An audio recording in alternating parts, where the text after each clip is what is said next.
Hey everyone, it's Ben Hardy here, and in today's video we're reviewing the new Camry, and we're going to see if Toyota has actually stayed true to what the Camry has always been about.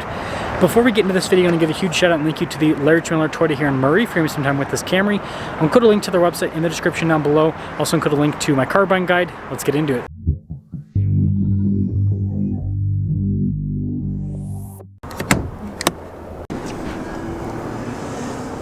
So powering this is a hybrid 2.5 liter 4-cylinder paired to an eCVT. This is Toyota's new 5th gen hybrid system. Fuel economy is 48 around town and then 47 on the highway. Power outputs are 225 horsepower. If you get the all-wheel drive variant, it jumps the horsepower up to 232. Now, before we move forward with this review, I do want to mention if you want to see more videos just like this, then I recommend you subscribe because I post content every single day. So taking a look at the hood, it's not too crazy, but notice that the lines are a little bit sharper. So they did kind of change that design element. And then the headlights look completely different here on the new Camry.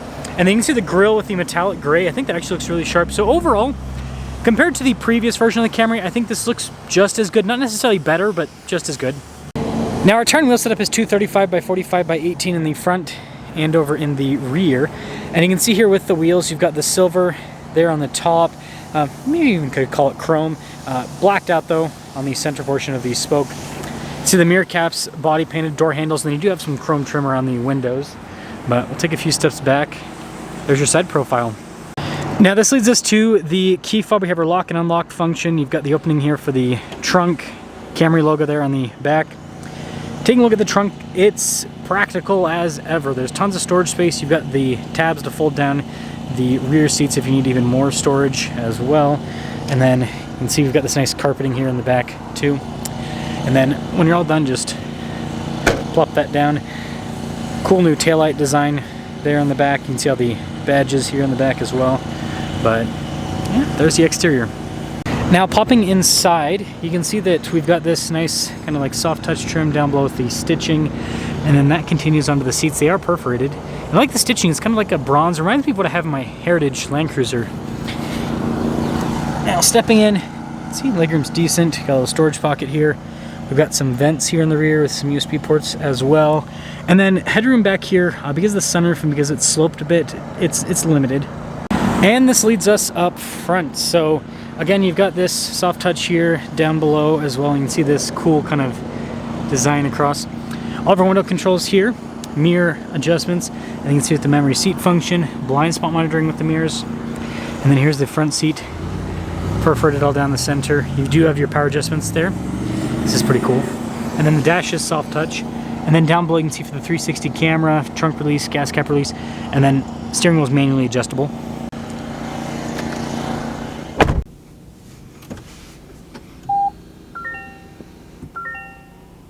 Now taking a look at the steering wheel, you can see we've got nice soft touch trim all around, contrasted stitching there in the center.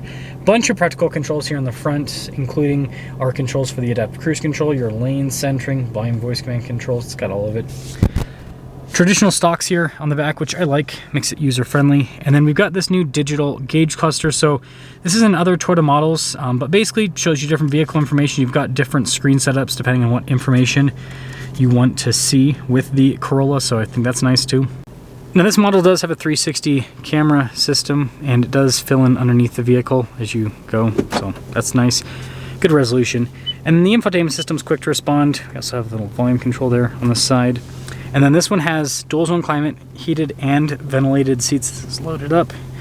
Got some nice vents there, and then look at the trim across the dash. That's pretty fancy. And then down below, we've got some USB ports here, wireless phone charging pad as well. Shifter here for the eCVT. Eco mode, your normal sport mode. You also have your EV mode as well. Again, it's your traditional hybrid, so it doesn't have that much range. Parking brake. That's pretty cool. Nice trim here on the top. Rear view mirror, and then we do have a panoramic sunroof with this model. Now, this 2025 as equipped, and it's got quite a few options, including the Premium Plus package, is $40,695. And with that being said, let's see how it performs. Well, visibility, have the heads-up display, by the way. There's through the mirrors, the rest of the rear. And, well, oh, that's a nice, I like that color on the Sienna. It's like green. Let's set off in the... Oh, the Sienna's backing up. We'll let them go by. Yeah, let's set off in the Camry and see how this performs. And talk about if this stays true to the Camry legacy. Because the Camry, I think, is a very important car, right?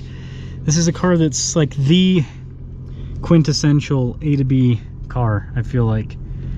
It's the car that you get because you want to put a lot of miles on a car, you know, daily driving, but you want it to do it reliably, right? That's what the Camry's always been about. So what I'll say right off the bat, it's comfortable. Well, that's the other thing about the Camry is the Camry's not like ever been like full-on luxury, but it's always been more comfortable than your average car, right? So that's the other part that we're gonna decipher in today's video. So right off the bat,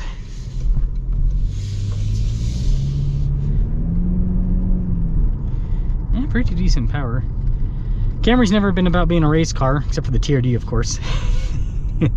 But you know, it does have to have enough get up and go to get out of its own way, right? But do so reliably, of course.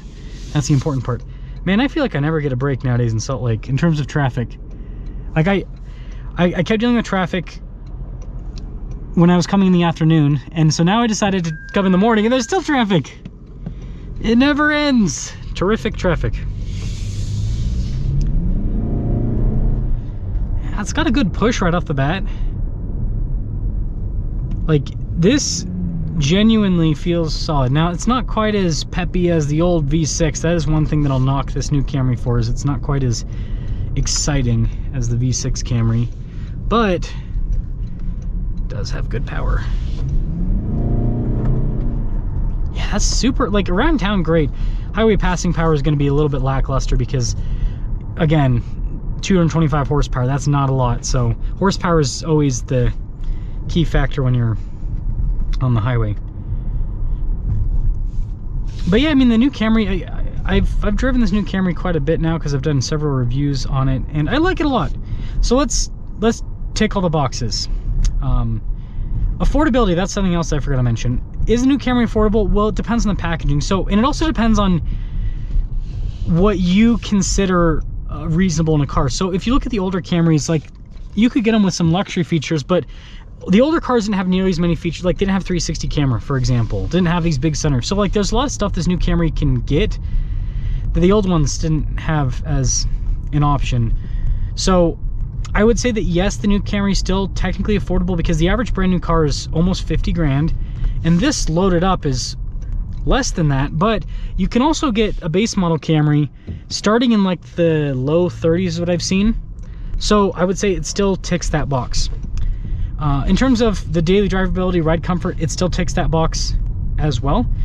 Reliability, Toyota has obviously gotten a lot of crap for reliability lately in the news, but they're not getting crap for this type of powertrain. You don't see any sort of articles being published or videos being made about Toyota's 4-cylinder hybrids that are paired to eCVTs. And why? Because they're very reliable.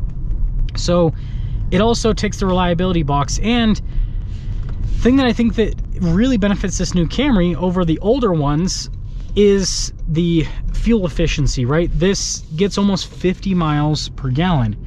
And so that adds to the practicality of the new Camry. But again, something to note, you're trading fuel efficiency for, you know, the older ones, I would say feeling a little bit more premium in certain ways, and not with features, but with the materials. And this is something that just across the Toyota lineup, right? Toyota has kind of cheapened some of the materials that they use in their cars.